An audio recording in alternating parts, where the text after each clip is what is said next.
We are here with New York University women's basketball after their sectional semifinal win against Hardin-Simmons University. We have head coach Meg Barber, senior forward Natalie Bruns, graduate student forward Morgan Morrison, and junior guard Belle Palecchia. Coach, if you could just start with an opening statement on the game.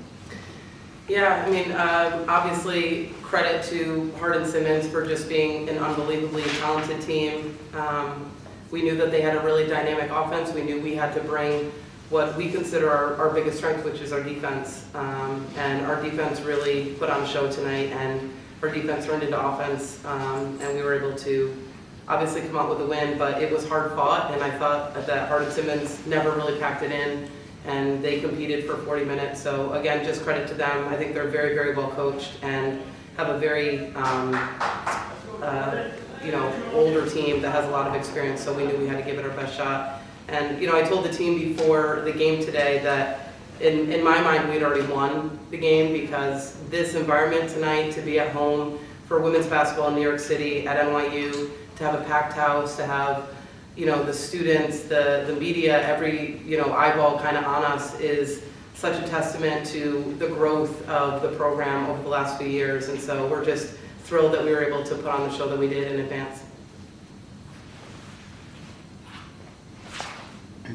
Hey Coach, fantastic game. I just want to talk about the thought process going into guarding one of their best players, Paris Kaiser. You put Natalie on her and she played fantastic defense, and I want to just ask, what was the mindset in going in and guarding it, and then Natalie talking about the actual execution of that guarding?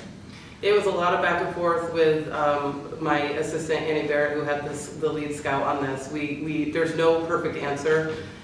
We call Bruns a unicorn defensively. I'm also kind of sitting next to two other unicorns. So her length is just such a unique thing at this level, to be so mobile and be able to get out and really deter three-point shots. So I think what really sets people back on their toes with Paris is that she has such great range, she's very consistent, and as soon as you lunge, she kind of gets you off the dribble. So Bruns is able to really take away both of those aspects. So we just felt like if they were going to win, the ball had to be in Kaiser's hands, and Bruns was able to shut her down a little bit tonight. And obviously what she still ended up with 16, but I think she put a lot of work in to get those buckets.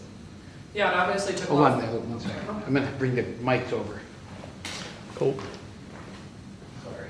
Thanks. Obviously, it took a lot of focus guarding her, and I give a lot of credit to coaches for having confidence in me and confidence that they always create a good scout, so I know what to expect, and also just focusing on my years of experience.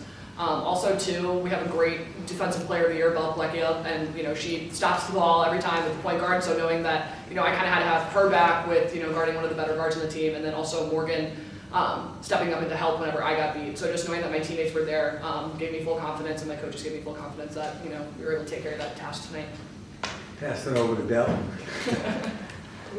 Belle, just talked about the experience. You've been here for a couple of years, being able to play in front of this type of atmosphere, and your game tonight, lots of points, assists, defense.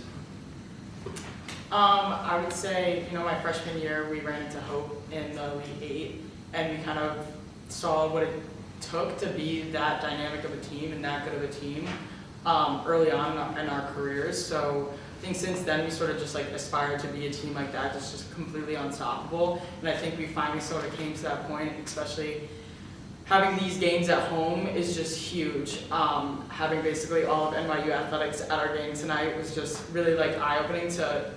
It's such a great experience, honestly, that this gym is able to open this year and that we're able to win all these games, kind of have it all come full circle this year for us. So.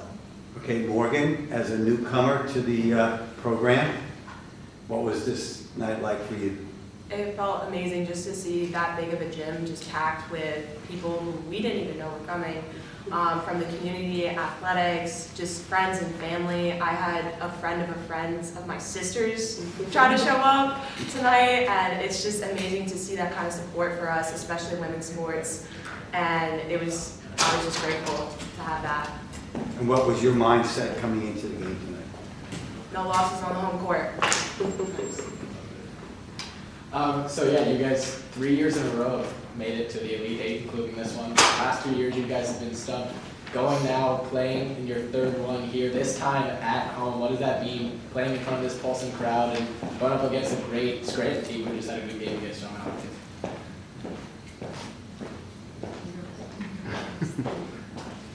I mean, we made it this far in the tournament, and I feel like compared to like years before NYU, I mean, it's a completely different team. I mean, there's so many new people, from grad students to freshmen, and I feel like we all are starting to click more and more. And just, I mean, like tonight, like I wasn't scoring in the beginning, but I was kicking it out to people who I had full confidence in the score.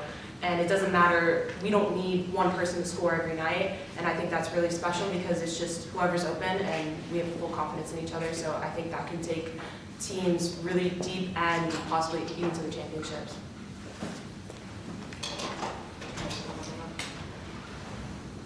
Being a part of the NYU team that's made it to the Elite Eight the past 2 years and then losing in that Elite Eight game, I can definitely say, you know, we've had experience in this before, and being on our home court is going to be a huge advantage, like Belle said earlier, but also using the feeling of what it felt like to lose in that game, just falling short of the Final Four has definitely driven us to work even harder the past 2 years, and I think, you know, like Morgan said, we have a lot of new additions. And with that work ethic and with the culture we've created with those experiences, I'm pretty confident that we're going to have a good showing tomorrow. Yeah. Coach, just one question. Belle brought up something and mentioned the Hope team from a couple of years ago. That team had a lot of 5-year starters, went through the tournament, and a lot of people said, can anybody play with them? Are you at that level yet? I think, you know, people would be mistaken to think that we're even worried about what people are saying about us. It's our locker room culture is worried about one game at a time right now. And so what people want to write about us, I hope has nothing to do with the win tonight, but has to do with the game tomorrow, and I'll hope the same thing for the game after that. As Bruns alluded to, you know, the bitter taste of the Elite Eight has been in our mouths since, you know, we lost at Transy last year. And obviously the Hope year was eye-opening, but make no mistake, we actually thought we could beat Hope at Hope. And I think it was like a 1-point game at half. And, you know, Coach Morehouse does a phenomenal job, and we kind of were the young, you know, inexperienced team that hung with them. So we have grown a lot, and we are absolutely not satisfied with this win tonight, but it feels great to just, you know, get out there and play in front of an environment like we did tonight. I have not experienced that in my time here, and so if the same fans show up tomorrow, I have a feeling that they're going to help push us to another one. Good? Okay. Thank you all. guys. Congrats on the win. Thank you.